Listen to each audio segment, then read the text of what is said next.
You're watching Force 13's live streaming service.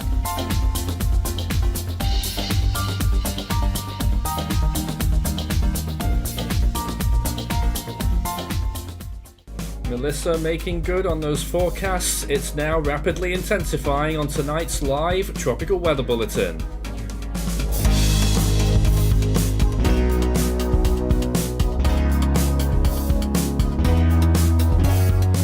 And now the latest around the wide world of tropics. Tropical weather bulletin for October 26th.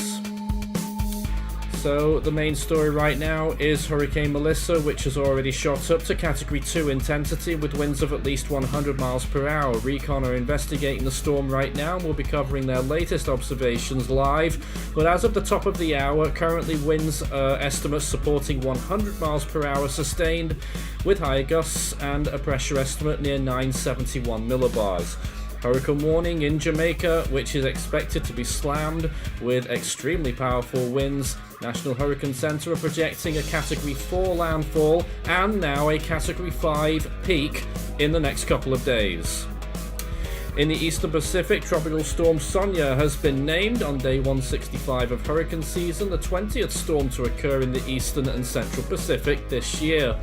It's going to continue out to sea towards the west and may intensify a little bit, but currently has not.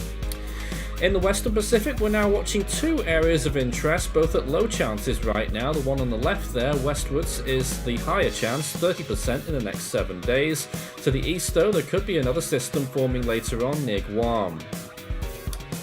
In the North Indian Ocean, it's now looking very likely that at least one of these systems will develop, the one in the Bay of Bengal. Now at 80% chance, we've labelled it R10, and it looks like that could become a tropical storm off the coast of India, mainly Andhra Pradesh. Another system on the western side of India there, still got a chance, 30%. Cyclone Chenj has finally given it all up near the Seychelles. It's now a remnant low after completely losing its convection earlier today. Also, another area of interest still active out there, 10% now. That one is pretty much dead too. And in the South Pacific, we've got no suspect areas at this point and nothing expected in the next 7 days, so it's all quiet down here. But let's not forget, we are already up to 4 storms in the Southern Hemisphere, all in the Southwest Indian Ocean, so early on in their respective seasons. So here's a close-up on Melissa right now, which is really starting to look much better on satellite imagery. Category 2, 100 mile per hour winds, currently at 16.5 north, 75.7 degrees west as of 8 p.m. Eastern Daylight Time, October 25th. Currently located just 166 kilometers from Morant Bay, that's 100 and some miles, 203 kilometers from Kingston, 258 from Port Salut in Haiti, 319 from Montego Bay, and 422 from the Haitian capital, Port-au-Prince. Well, the National Hurricane Center's last cone was forecasting, of course, that movement slowly towards the west as it rapidly intensifies. They're calling for the storm to peak a little way before it makes landfall, thankfully, but still they're expecting a significant Category 4 landfall. Let's not forget that pretty much no storm has ever made an actual landfall on Jamaica. Gilbert was the closest, which is just weakening down to a Category 3 as it actually hit land. Of course, lots of storms have come close, and there's that wind field. Subscribe to our YouTube channel so that you're always in touch with the latest tropical cyclone updates, as well as following us on social media. And you can also join our Discord server for tropical weather chat at any time on discord.gg/force13. And on to the abrupt ending of that one, and onto the actual live stream part of tonight's update on our live tropical weather bulletin. Well, here is the latest satellite imagery on Hurricane Melissa right now in front of us. Recon during the sort of 30 minutes extra that went between that pre-record and the actual live coverage right now hasn't changed very much, so we're pretty confident with those numbers. However, certainly signs are showing that the storm is on an intensification trend, and quite a substantial one as well. Look at this infrared satellite imagery on rapid scan, and you will see that the eye is starting to open up. So looking very impressive in my opinion as we look at these images of the storm. I'm just looking at some other pictures right now that aren't ready to show because they're a little bit out of date, unfortunately. So let's switch to actually the National Hurricane Center's forecast once again. Obviously, that hurricane warning is in effect out there, and they're expecting landfall to occur early Tuesday now, very early, in fact. Early hours of Tuesday morning is that latest projection. And that is still going to be a relative uncertainty here as to exactly the timing of that potential landfall. I do say potential landfall because there is still a small chance that it doesn't. Either side there, the cone still extends out a little bit further, but we're talking about 90% chance probably of the storm hitting Jamaica on a direct landfall. Hurricane Watch was also issued earlier on for the eastern provinces of Cuba, and of course has been in effect for a long time now for Haiti.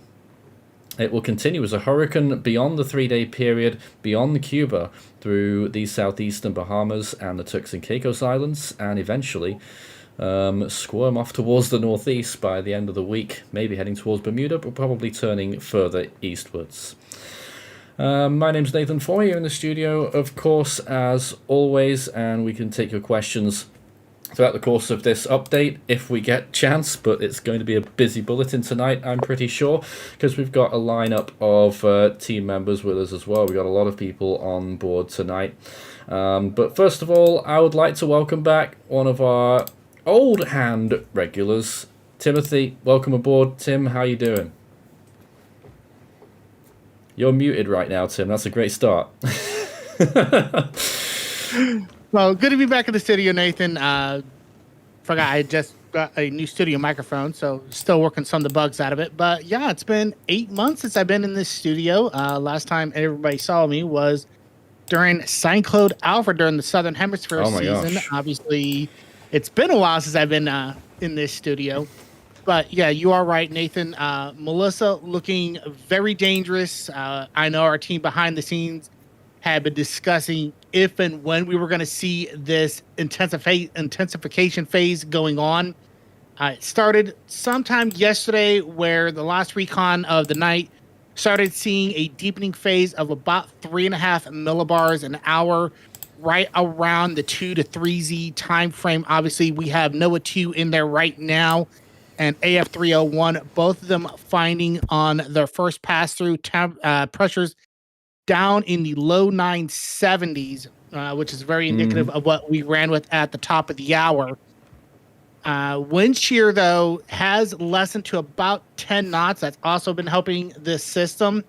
And the one thing that I did notice last night, Nathan, and you have it showing on the rapid scan right now, is that nice vapor barrier on the outer edge of Melissa. That was starting to blow up when Recon was in there last night, and that was a concern that I had, is if that cirrus vapor barrier could get installed and push the dry air out away from itself, it could create its own environment for intensification, and it has done so very well.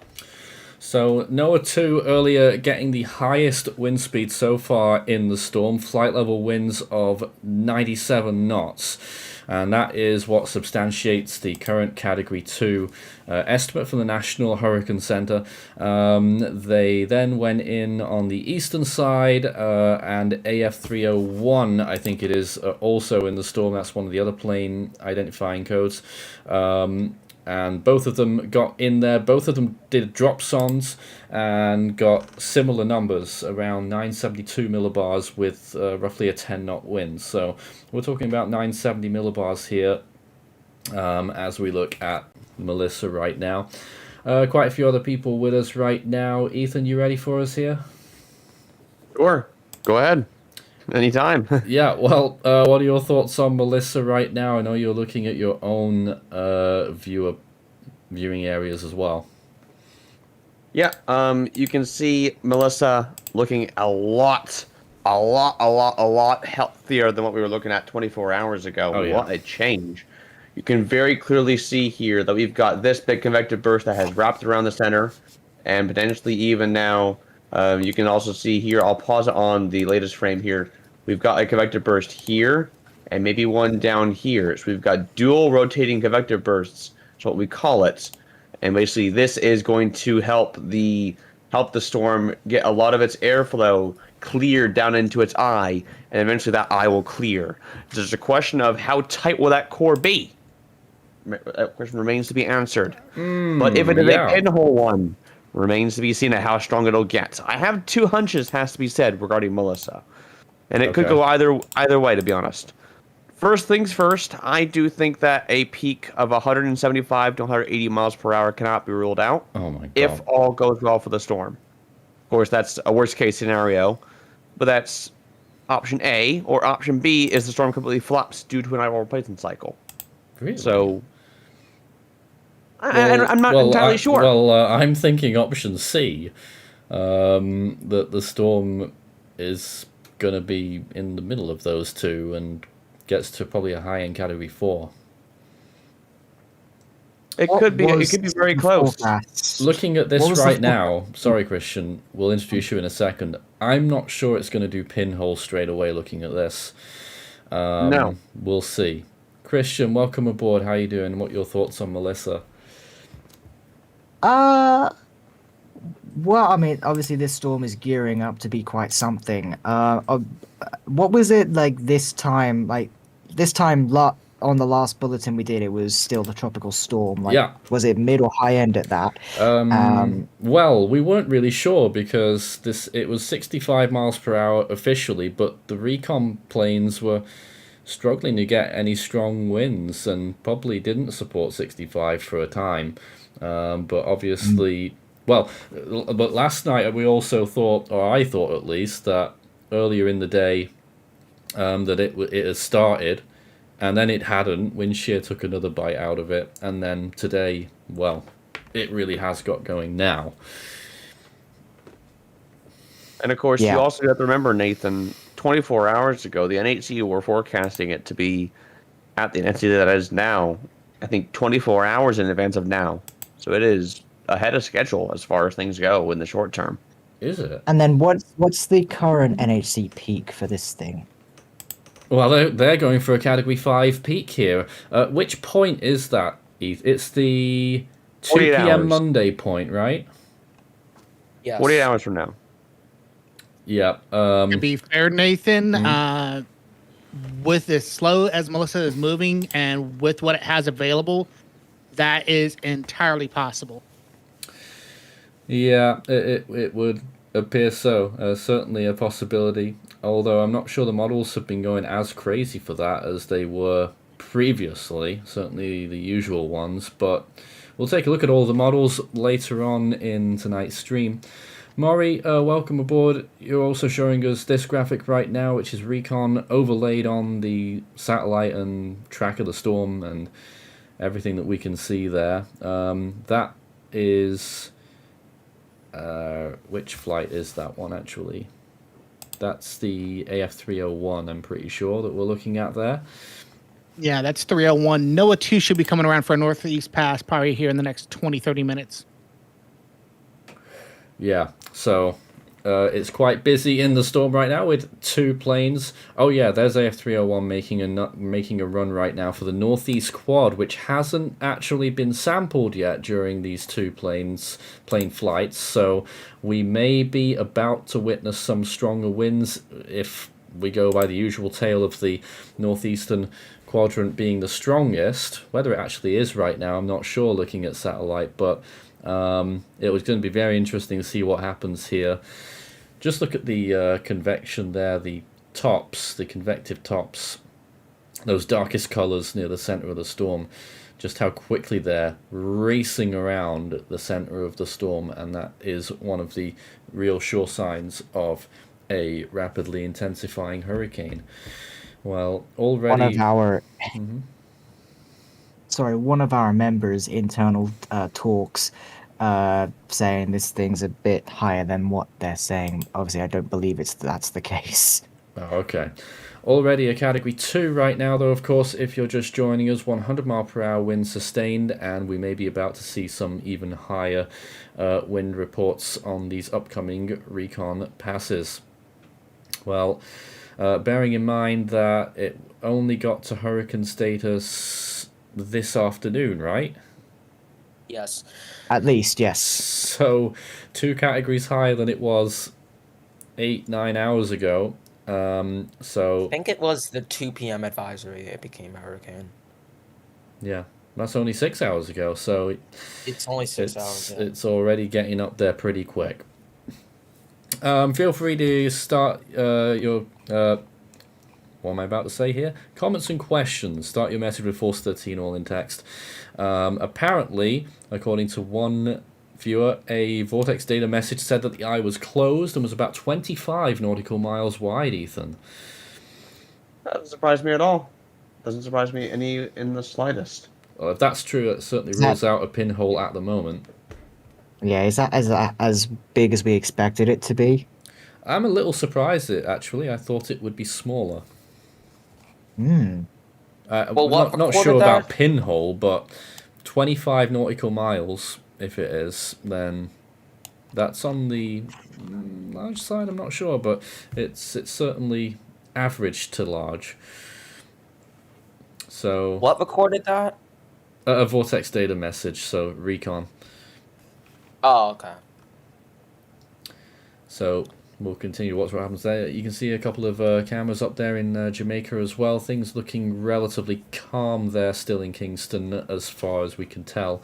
However, if we look closely at that National Hurricane Center cone once again, you'll note that that tropical storm Winfield, the orange shading, is just about touching the coast of Jamaica now, the eastern coast, and just about reaching some of the extremities of Haiti as well. So storm conditions are now beginning. The airports have closed down in Jamaica, and obviously a hurricane warning is in effect, and I think the best advice is to be in as safe a location as possible during the duration of this storm. Hopefully there's been ample preparation time. There really should have been, because this storm's been on the horizon for a good while. But it does appear that it's going to be one of the worst case scenarios on the forecast, with a Category 4 landfall expected. Let's get some more questions right now, and thanks once again to March3258 from Going Category 4 member. Welcome back. I'm pretty sure we had you here for a while. It's good to see you. And I think we just had a question clarification there about the diameter of the eye. I don't really see what the issue was with your original question, to be honest. What do we think the intensity of this storm will be at the end of this stream? Well, I think we're only running for an hour, unless something extraordinary happens and we might extend, but certainly the storm is looking a lot better. I would be surprised if Recon don't get higher than the 100 miles per hour that we're already seeing by the end of this stream, considering they're about to sample that northeast quadrant and the southwest, which is already thrown up a lot of convection too. There might be a surprise down there. So we're going to get a lot more data, and that is going to be coming up in, hopefully should get some more info in just hopefully a few minutes. We should have some news from NOAA 2, which will be entering the storm from the northeastern side.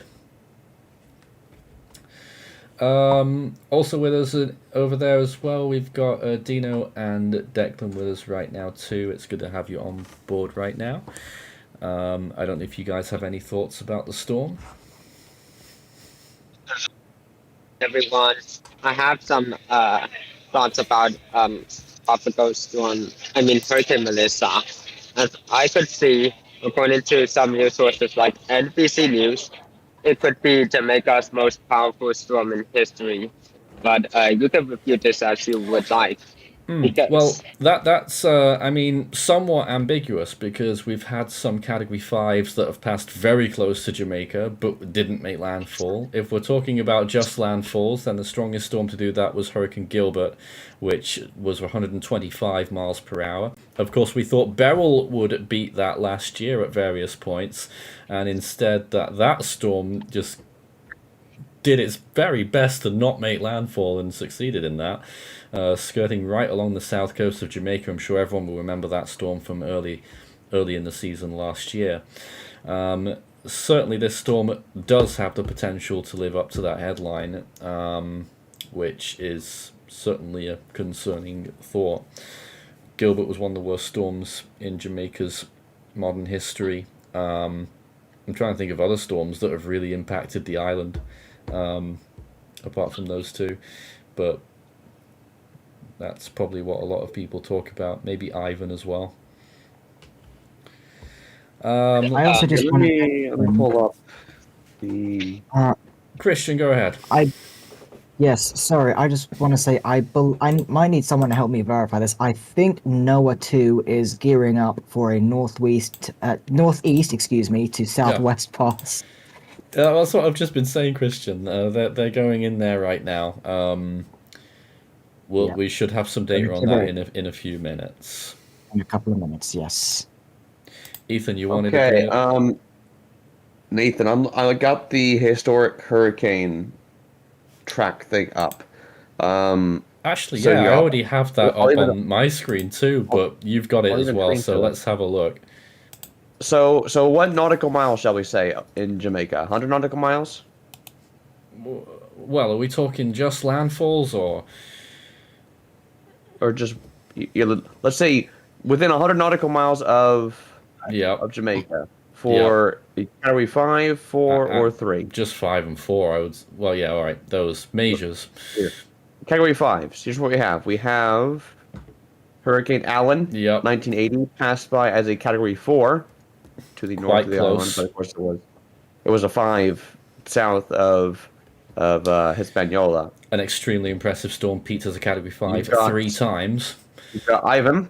Another storm that peaked as a Category 5 3 times. And then you've got Allen again. And you've got Emily. Which also was pretty close to Jamaica, but obviously Emily was much smaller. Much further away, that one. So Jamaica didn't really get a whole lot. Category 4s, you've got a hit here from Gilbert, of course. Now look at that. This is a big topic of debate, to be honest. Probably not one that we want right now, but Category 4 just before it hit Jamaica, and then down to Category 3 as it made landfall. Whether that was a 4 or not, that's a question mark there. But yeah, interesting, and that was one of the most destructive storms in Jamaica. You've also got up here. I'm not going to go over all of these, but you've got Beryl. There's Beryl. Oh, there's Beryl. That looks further away than I remember it. But okay, Ivan. There's Ivan. Yep. There's Ivan again. What's this one? Dean. Yes. Dean. So, but notice landfalls though. Rare. Not a whole lot. Only one major hurricane landfall in Jamaica's history. We'll go down to 25 nautical. Here, we're going to go down to. Can I do 0? I can do 0. So this is look like 0 nautical miles. Okay. So all major hurricanes within that have pretty much passed right over Jamaica. You have a hurricane in 1912. Oh, okay. In November of all months. But that when it was moving the other direction too. That can happen. Yeah, and then it looped back around. Oh my god, what did it do? It made another landfall. Wow, it made 2 landfalls. You've got, of course, Charlie in 1951. Charlie, of course. And another storm up here. You have a Category 2 in 1944. By that point. But that's it. Yeah. Wait, there's this one. Oh, the 1903 storm as well.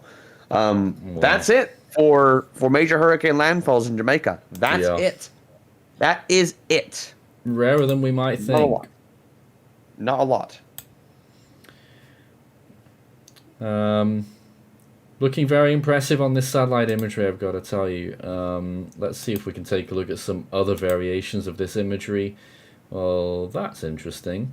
I will show this because it gives you an idea of where the storm is in relation to Jamaica. Of course, the other imagery completely blots out the land masses underneath, but just to give you a little representation of just how close it's getting at this point. You can get a good one on my screen. All right, let me just get there. We're talking about 100 miles now, 160 kilometers from its closest point. From where Jamaica is. Jamaica, yeah. And movement right now, Ethan, westerly. Yes, very clearly westerly, albeit very, very, very slowly. Which is what we hate. This has been an absolute forecasting nightmare. It has, Yeah, and Nathan, and really is. this slow movement and this northward turn is very reminiscent of other powerful hurricanes that we've covered. Barrel of this year was a good one. Last year. Matthew 2016 is another good one. Dorian 2019. All three of those, all very powerful Category 4, Category 5 hurricanes that eventually stalled and then end up getting picked up by some other influence and steering them northward or northeastward. And that's kind of what we're seeing with Melissa is the reason why we're not seeing all the classical storms that Ethan had pointed out, your Deans, your Charlies, your Gilberts. The reason why they're not moving northwestward into the Yucatan Channel is there is a blocking high over central Mexico that is blocking westward movement. And the Bermuda High, which normally most storms want to ride around that ridge, is influencing it to the west slightly, but with the blocking high in Mexico, that's not going to allow it to move northward like most typical storms during this time frame would. Time of year, though. So this is what happens late in the season. You have storms that much weaker steering currents in the Caribbean usually at this time of year, which is why we see this, which is why we saw Matthew. Beryl didn't really stall. Sandy, that's why that one went north pretty much through very much the similar areas. We were talking about that on the On This Day part yesterday. And a weaker example, Hurricane Tomas in 2010. But this time of year, these storms tend to get picked up much more easily and get shoved up northwards rather than continue to ride along. And because of the shape of Jamaica, it is actually quite difficult during the peak season for a storm to make landfall there because they're moving alongside the length of Jamaica, west to east. So it's much more difficult for it to make landfall. It's a much bigger target now that the storms in the late season are generally moving more northerly. Yeah, there has... Let me just extend this down now to... So, regarding hurricanes that have made landfall moving north, you've got a hurricane in 1874 that did it. You've got Sandy. Sandy did it. And then you've also got a hurricane at 1933. That's of course it. It's 1933. There's a hurricane that did everything in 1933, it seems. What a season that one was. There's no other hurricanes that have made landfall moving due north. That's it. It's extremely rare, and it has to be said because Kingston normally gets it easy. You know, they don't really get this kind of big Category 5 or high-end 4 blow that they're about to get. But once They've again, never had this kind of stuff. we must quantify, Ethan, those are just the landfalls. Of course, Jamaica is still a relatively small island in the vastness of the Caribbean Sea and the Atlantic Ocean. A lot of storms have gone around close-ish to Jamaica, and some really strong ones in the past as well. Oh, there's one as well, 1886. That's an interesting track. Your earlier this year when you went to that area of the world, you didn't exactly go to Jamaica, did you? No. No. Remind me, where did you go? The Lesser Antilles, mainly. Lesser Antilles. But, I mean, I don't think I can really say much to inform based on my travels over there. But, yep, this is just trying to remember how close to Jamaica you were. Quite far. Live look at the satellite imagery, just a little bit of visible that we just saw there into the infrared nighttime imagery as this storm continues to take serious shape, blowing up large amounts of cloud tops at this point. Ethan, you wanted to come back in with something there? Microwave imagery. A microwave image, and that is looking really, really good, and a relatively wide eye. That is... Yeah, I can see how... That is Ooh, both... yeah. That is both very impressive and both very scary. This hurricane I would has agree with that, Ethan. has I know we were a talking about the satellite view before we went live, how Melissa was starting to get that shrimp-like appearance, which is a telltale sign that this storm is getting ready to bottom out very quickly. And that microwave imagery, yeah, that is just a harbinger of what we can expect. Recon And update here, northeastern quad. They're not quite into the eye yet, or at least as the update. But so far they've got 75 knot winds on that northeastern quadrant. I don't think they'll get much stronger than that. So we're still got the 97 knot wind in the northwest quadrant that happened about an hour ago. That's the one to beat. we've And the code word we use around here is shrimp. That's not a good term. so this microwave pass It is here actually in this tells me case. this microwave pass here tells me quite a few things. First things first, it tells me that Melissa is extremely healthy. First, another thing is there was a rumor earlier of a potential dual wind maximum that we were seeing in recon flights. That is not the case anymore. So we're not really going to be seeing any sort of hour push cycle anytime soon. And third thing is the time for Jamaicans. Am I saying that correctly? Jamaicans? Yeah. Yeah. You're saying that correctly. The time for Jamaicans to get out of Jamaica has closed.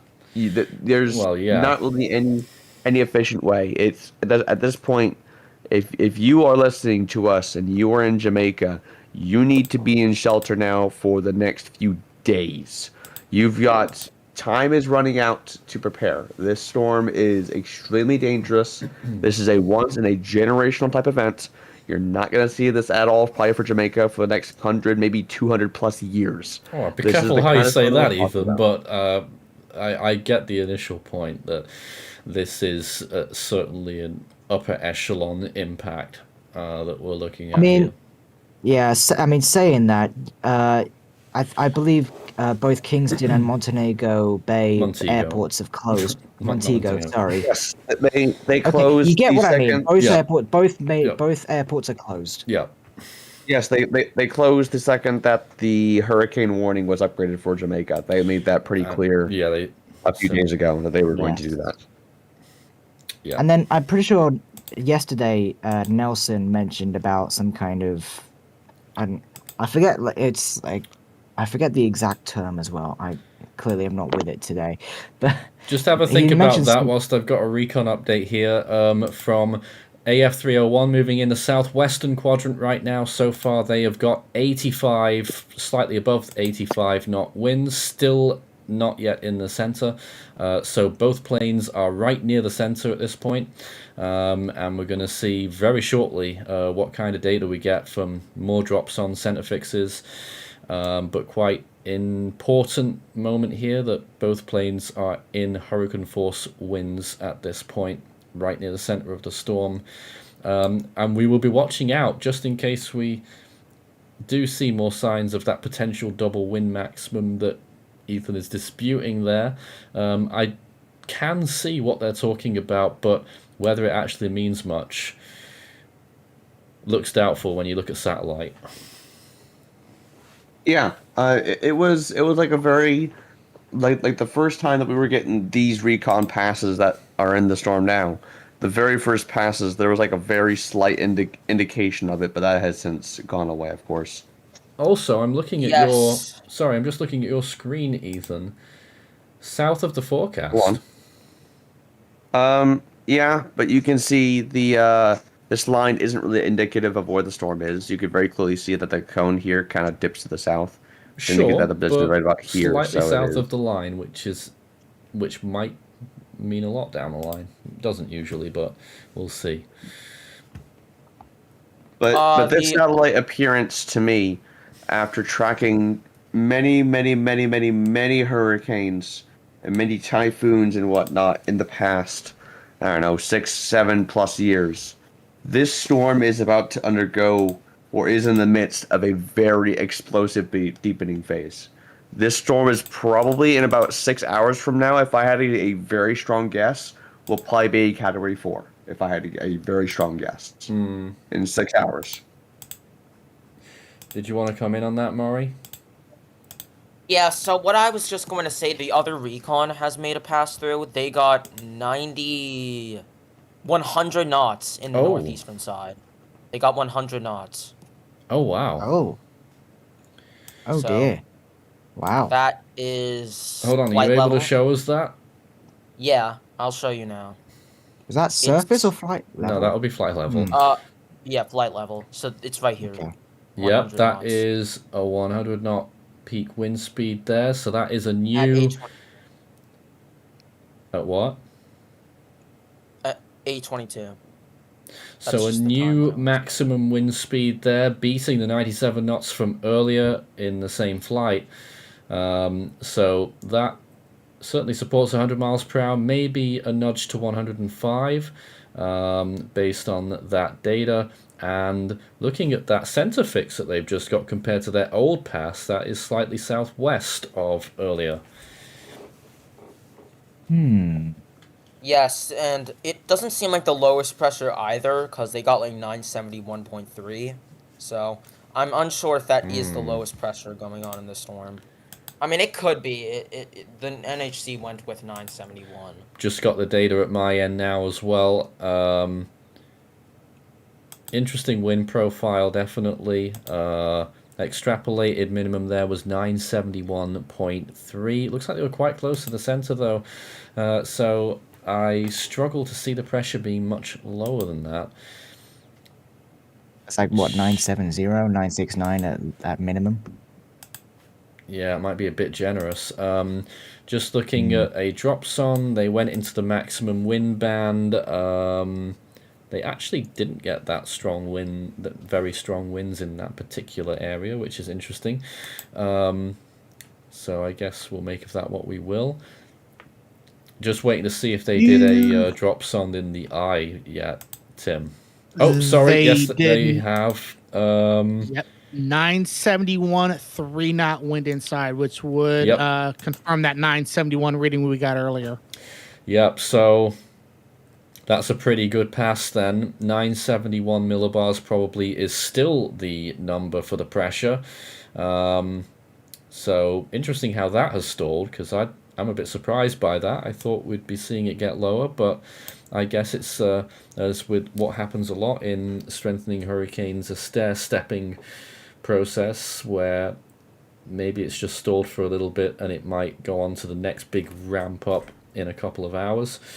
Winds catching up. Well, to be fair, further. Nathan, Melissa has been intensifying about 2.5 millibars over the last 6 hours.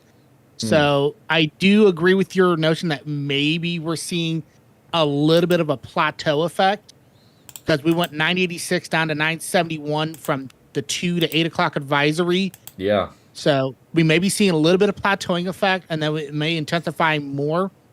But a couple things I was looking at, Nathan, and I know you hadn't touched on them since we're not doing our normal TWB format, is the ocean heat content where Melissa is at and how deep it goes. You're talking easily 150, 170 joules of OHC just to the southeast of Jamaica, and the 26-degree isotherm, which is what we look at for potential tropical cyclone development.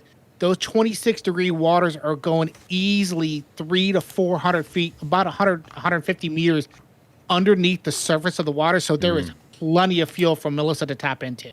Tons. Really. And then what's the status of, I believe, AF301 right now? AF301 very still close hasn't to come the up. eye. AF301 still hasn't come out with an update yet. Probably the next update will show the eye pass and some of the northeastern side. Yeah, so Recon doing a tag team there. We'll wait and see. Because the one that we were, because the plane, I believe the plane that got the 971 reading was NOAA 2. So I'm just wondering what the other plane just is now, up to. yeah. There are, Should have that info anytime. Right, standing by.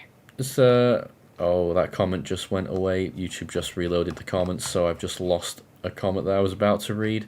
I think they were talking about Jamaican radar and how it is on a how it appears to be on a west-southwestward motion, and that is something we've not actually looked at yet. I know Jamaican radar Someone posted in our chat earlier, guys. If anyone could go and grab that, it would be quite useful to look at it.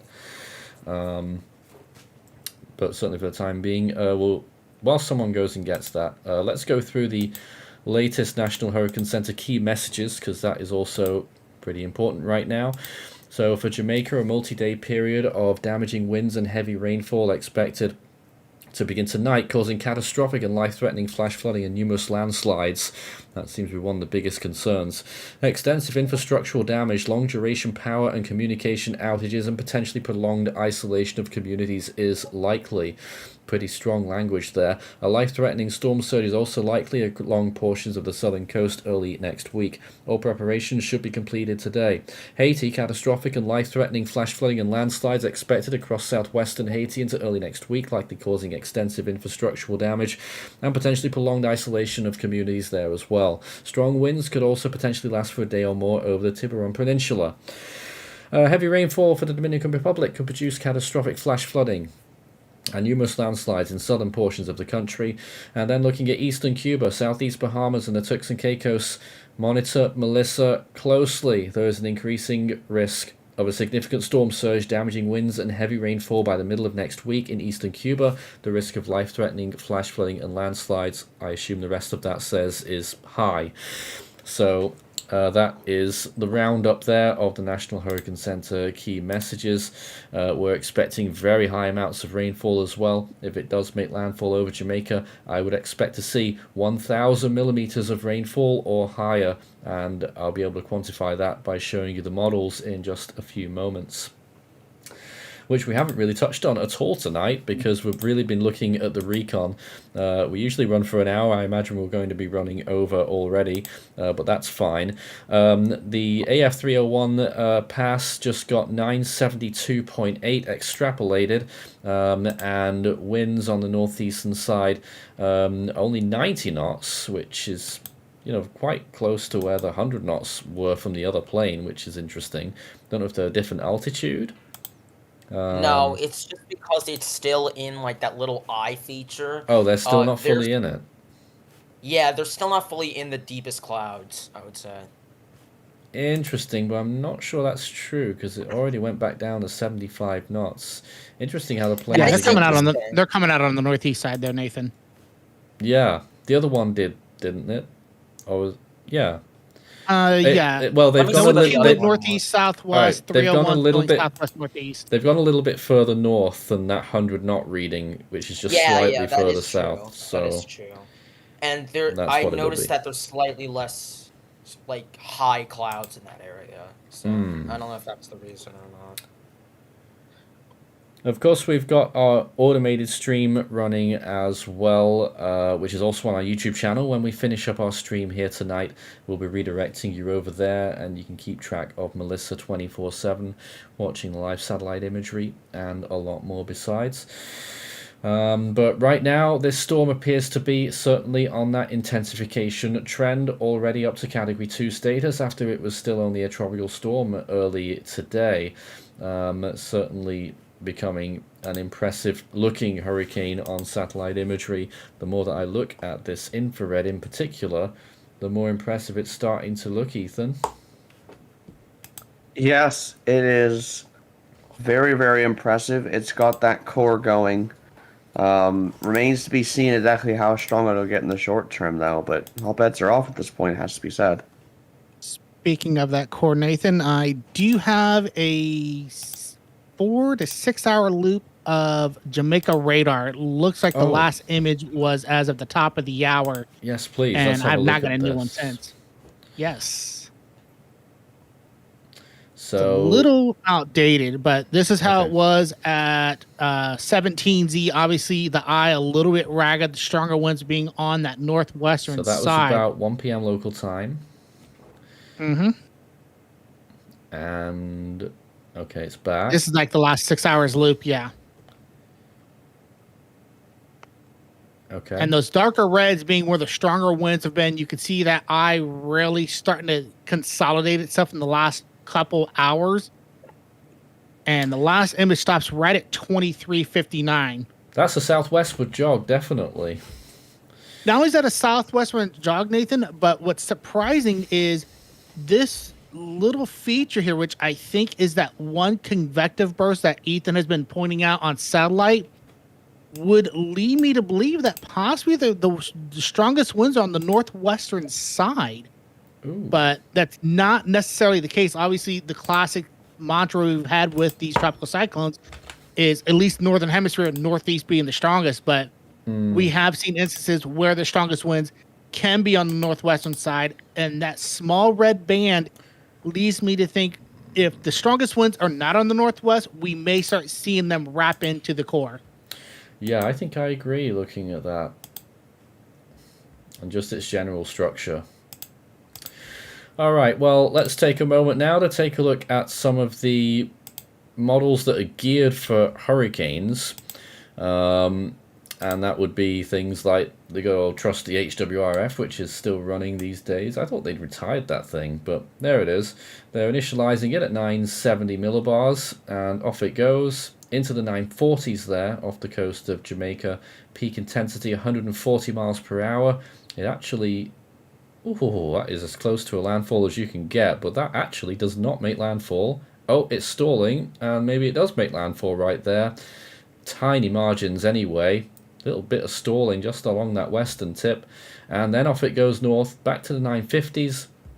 So a major hurricane again there into eastern Cuba, and off it goes and continues out to sea for a good while. H1 as well, which of course is the old generation 2, started the storm out at 967-ish. Does actually show that southward jog, and then it goes northwest stronger, 938 millibars there, and a peak wind speed of just over 140 miles per hour. Is that a loop? It does a little loop there, and landfall inland, well inland there, stalls a little bit, and so it's weaker on the other side than the HWIF solution through through Cuba, sorry. Not much left of it by that point. Still a hurricane just about, scraping through the southeastern Bahamas and getting really wide later on that forecast. Did something happen? Yes, Leo just bit me. Your cat just bit you.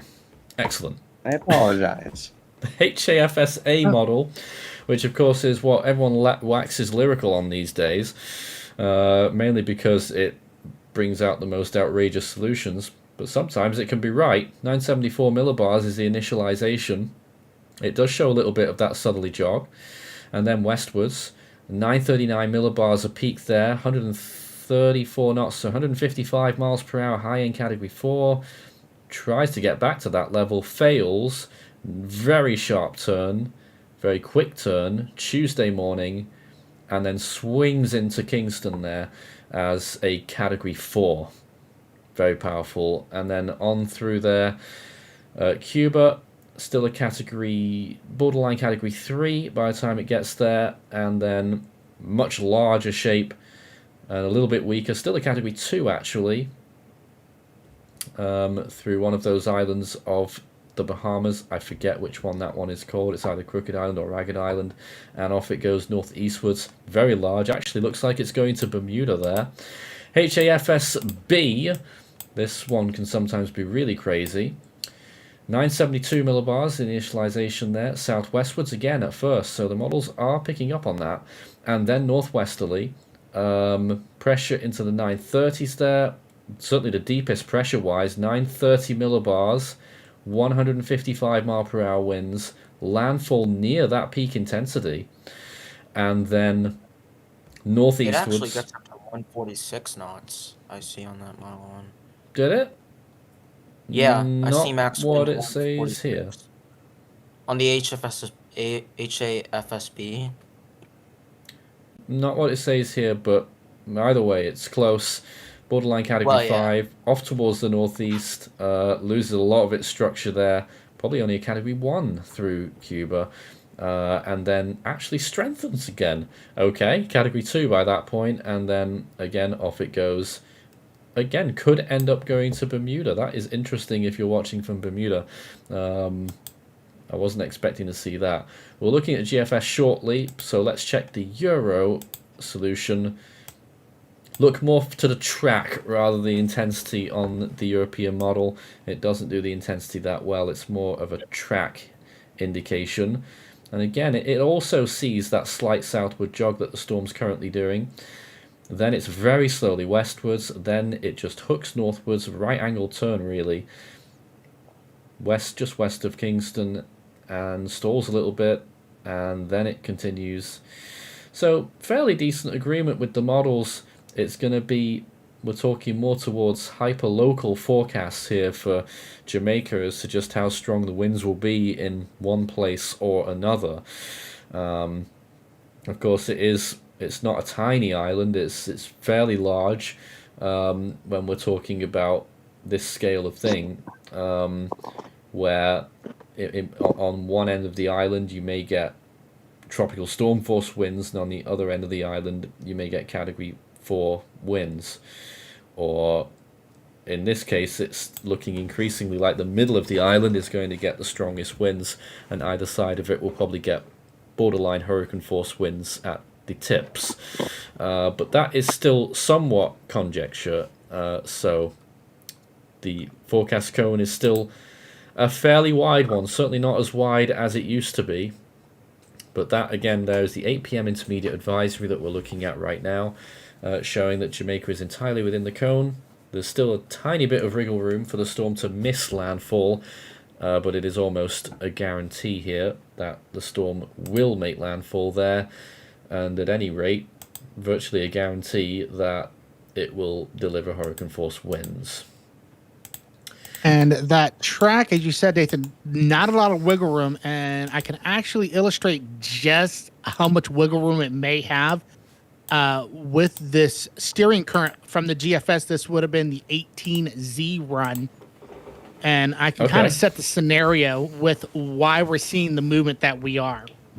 So we've got the Bermuda high way up by the Azores. You have another Canadian blocking high up in Quebec, and you got this low pressure over central Mexico. Now, as we go out over the next 24 to 48 hours, obviously, here's Jamaica, here's Melissa. This low pressure over Mexico is going to retreat away, and then we get another ridge of high pressure building in. So that's going to start pulling it northward. We've got some breaking news why we're here. seeing that turn that all the models are in agreement on.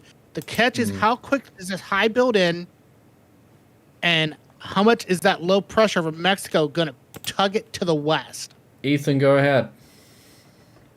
We've got a vortex message from Recon now, and they are confirming that the eye wall is completely closed. Yeah, I am actually not surprised to hear that. C20 is what we call it. And that also means that the eye is getting smaller as well. Ah, yeah. Yeah, that's true. Which is... That's just the greatest of news to hear. Additionally, dropsonde from AF301 from when it made that eye pass, 971 millibars with a 6-knot wind. So again, it's still hovering around that 970, 971 millibar mark. Tim, were you still explaining what happens next there? I was, yeah. So, and I know we had the information coming in, but yeah, this high down in central Mexico, that's going to be our linchpin as to how quick this gets pulled. This high develops in quicker. It's going to block the westward movement, which is why we're not seeing the classical hurricane setup of storms moving east to west through the Caribbean that we normally would see this time of year. So once this gets set in, that's going to start pulling this hurricane to the north.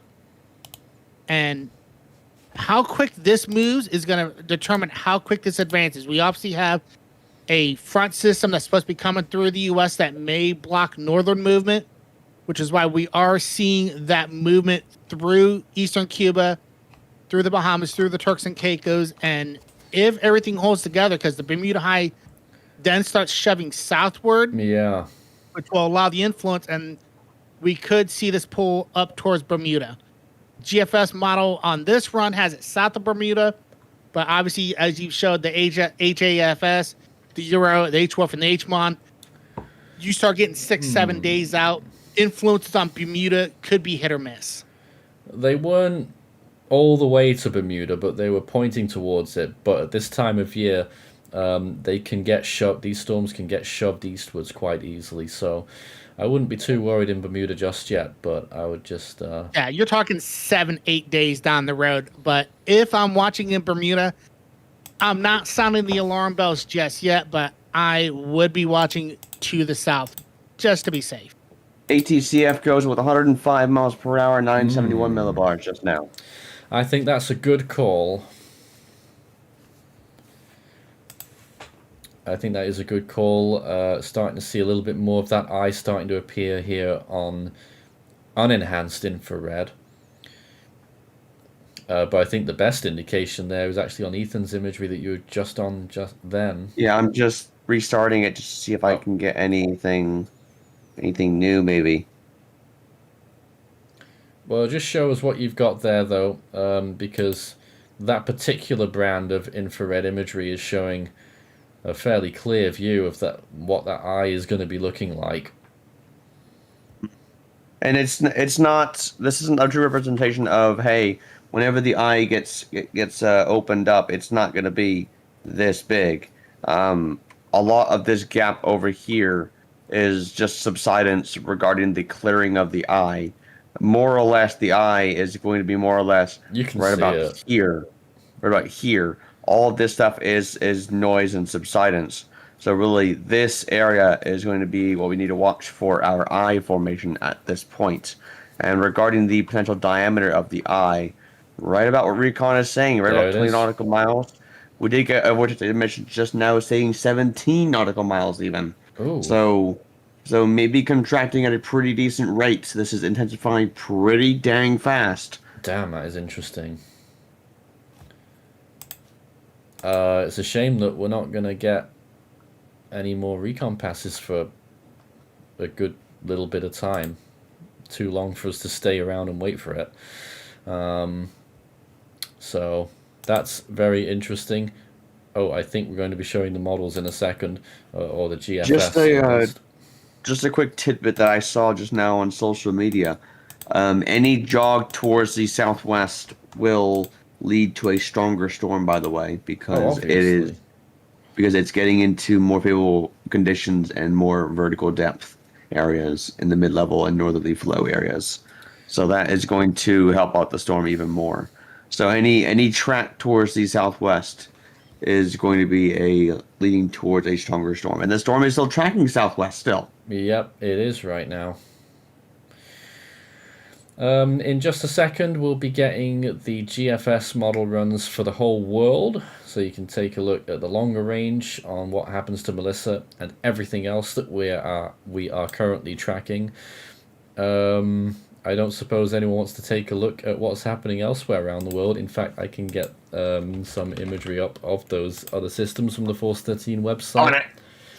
You're already on it? Well, so am I. I'm just going to grab these images here. There's our other friend. Another friend? Oh, okay. This yeah. is Sonia. That is Tropical Storm Sonia. It looks terrible.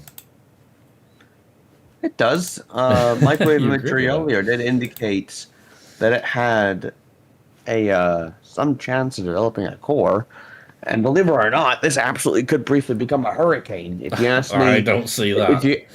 If you asked me 24 hours ago, I would have said that there's not really a good chance of it. But model support has turned in favor of it today. So Not seeing much evidence of it there.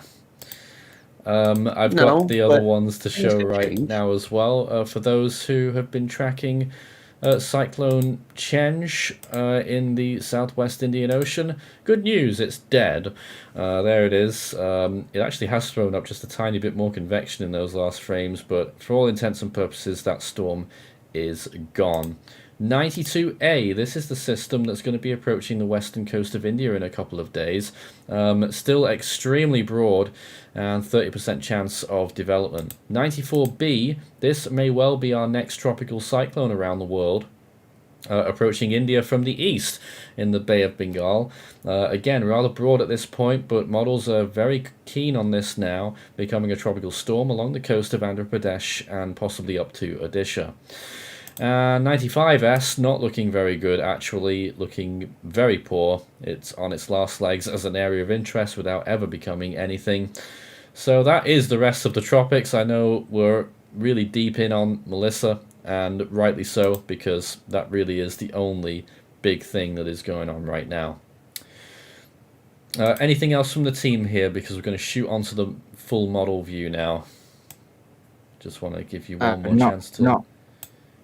Not really related to this stream, but the UK has just had its clocks turned back. Oh, right. Yeah, it's 1 o'clock again, everyone. We started the stream at 1 o'clock, and it is now 1 o'clock again. Now, let's take a look at the GFS then for the whole world, but first of all, we're going to take a look at what it's got in store for Melissa. Well, it initializes the... Okay. It initializes the storm with winds of 92 miles per hour, which is actually not that bad for the GFS. Well, there it goes. It is now... You remember when the GFS was constantly going eastwards over Hispaniola forever? It is now fully on board with all of the other models here. So the GFS was wrong, and it is expecting a landfall. Let's see, timing-wise, we're looking at quite early according to the GFS model there. Monday evening. That's probably the least worst scenario of what most of the others are saying. Of course, it doesn't have it as strong either. I would say that is a best case scenario there, unfortunately. It still becomes a major hurricane, though, before hitting the eastern the Guantanamo region of Cuba. And then off it goes northeasterly. I forget the name of that island now, but over the Turks and Caicos Islands, even, West Caicos, and off towards the northeast. Does it reach Bermuda? I always have to try and find Bermuda on the map here. It's there. It's a miss, but only just, and it continues on as a hurricane for a while. There it is, losing tropicality, extratropical, and it really goes and throws itself onto the Azores in conjunction with another system and becomes an enormous extratropical cyclone there, and hits Christian's house. Excellent. Oh, lovely. Great. Anything else in the Atlantic for that 16-day period? Enormous nor'easter up there. Oh, well, very late on, 7th of November, something tries to develop extremely sloppy. Doesn't look like it manages it. Nearly a tropical cyclone there. There's Sonia. That's a visual representation of where it is on the map. GFS actually quite keen on it to strengthen a bit more as well. Is Ethan onto something? Dips south briefly and then turns northwestwards and eventually dies off on Wednesday. Moving on to the Western Pacific, of course we marked two systems that could develop over the course of the next 7 days. There's the first one on the left-hand side over there in the South China Sea. Looks like it could become a tropical storm. I never actually explained this to new viewers, by the way. The color coding here, green is tropical storm force winds, so that's 40 miles per hour plus if you see green. Yellow is hurricane force winds, and red, as you may have seen briefly with Melissa there, was major hurricane force winds. So a precursor low moving through Mindanao, Sulu Sea, Palawan in the Philippines, on through the South China Sea, landfall in south central Vietnam. Big rainmaker, although not actually as much of one as was initially expected. Now the system that might form near Guam, there it is. Right near the end there, 30th of October, near the end of that 7-day period. Just about missing tropical storm force winds for Guam, and then it intensifies into a small but potentially substantial typhoon. Oh yes. Oh yes, that is a powerful typhoon without me even looking at what the real numbers are saying. Hold on. Let me see what the actual numbers are saying on this, 'cause that looks like a powerful typhoon. Of course, it's long range, but that is, 908 millibars on that GFS run. So that's a category 5. God. That's a 5 right there. In the first week again. of November there. We do not need this again. That's very far out No, we didn't. on the GFS model, and it's no very far out. other models are really in on this yet. But that is a category 5 in the Philippine Sea. Landfall there through the Philippines loses a lot of its intensity. Catanduan is getting major typhoon winds and part of the Bicol region. And another system, very large, little and large, forming behind that, right at the very end of that model run. Another big typhoon.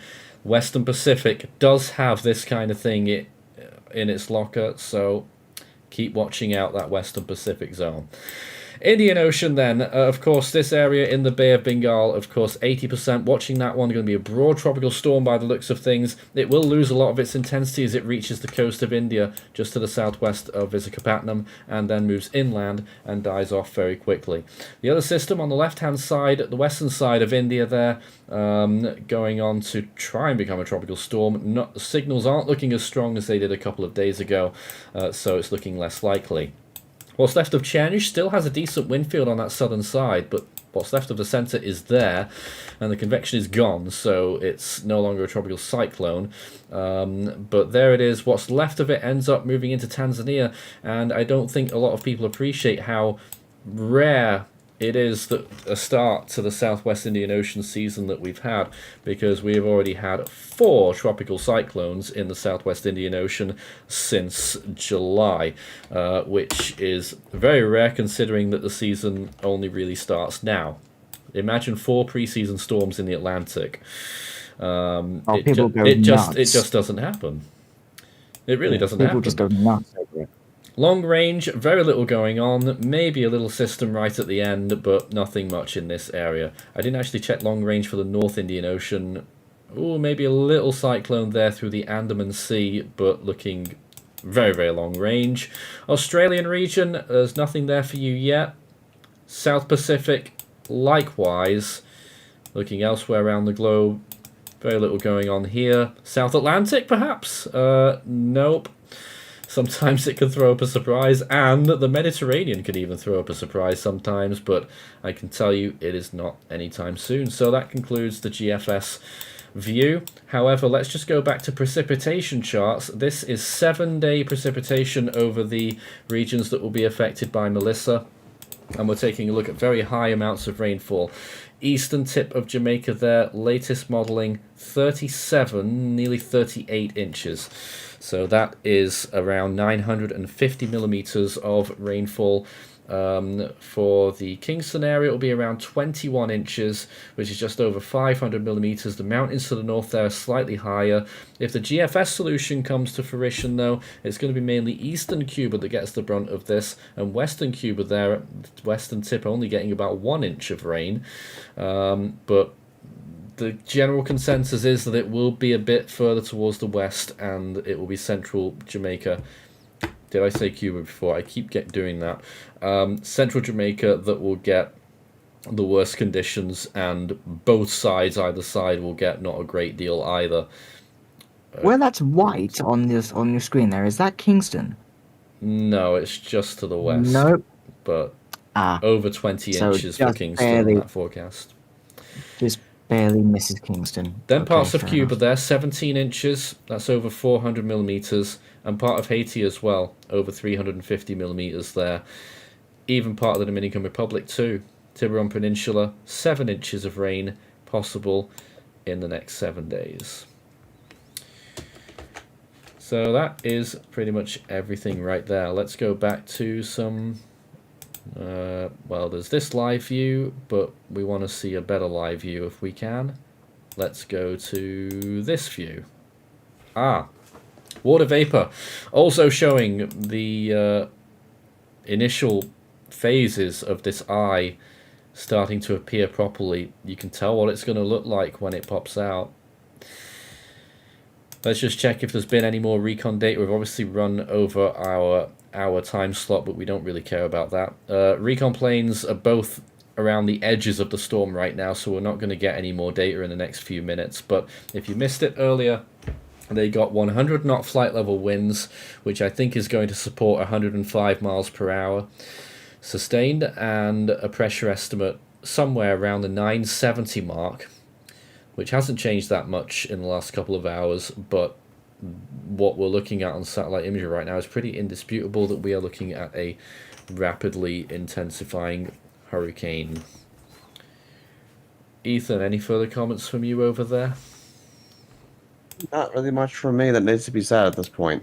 Yeah. Other than if you're in Jamaica, you better be prepared for this. Yeah. I don't think there's... Hopefully, most people have evacuated. Well, to where? Well, yeah, exactly. That's the problem. But But even if though, if but people obviously there are didn't get out, ways of being safer. I imagine there'll be plenty of evacuation shelters, and I imagine that Yeah, there should be. obviously and people taking I would- preparation, shuttering up, and all that, Tim.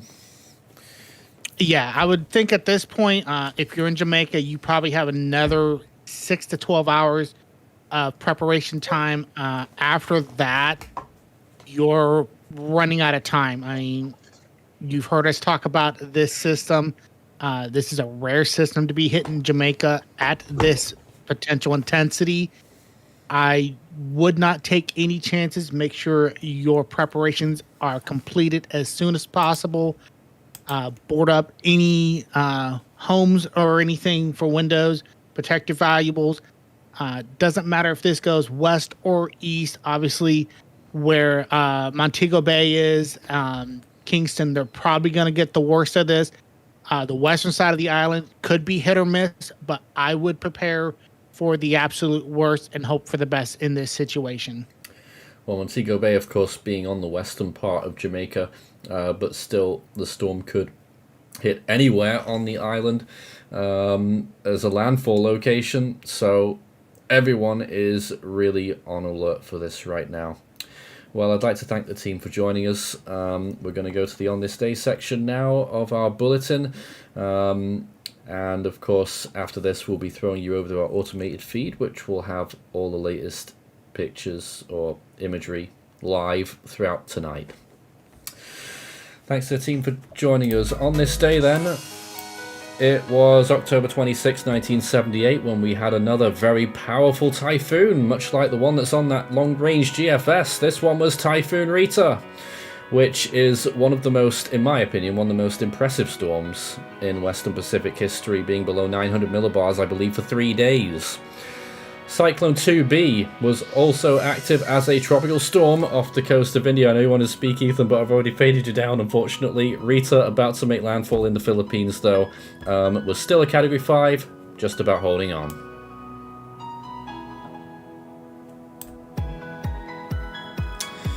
Yep, it was Rita. Back to today then, the next name in the Atlantic, and pardon the colouring issue on Melissa, because that's out of date already. The next name is Nestor. In the Eastern Pacific, it's Tico. And in the Central Pacific, it's Lala. 88 storms for 2025 so far. We're 4 away from the annual average. Westpac's next name is Kolmegi. The North Indian Ocean, it will be Mantha. Christian's talking to me in the background, but no one can hear you, Christian. In the Australian region, the next name is Fina. The Southwest Indian Ocean is Dudzai, and in the South Pacific, it's Ermal. Stay up to date on our YouTube channel. We'll have more updates throughout the next couple of days, and live events, and our automated feed. Thanks for joining us. We hope we did a good job.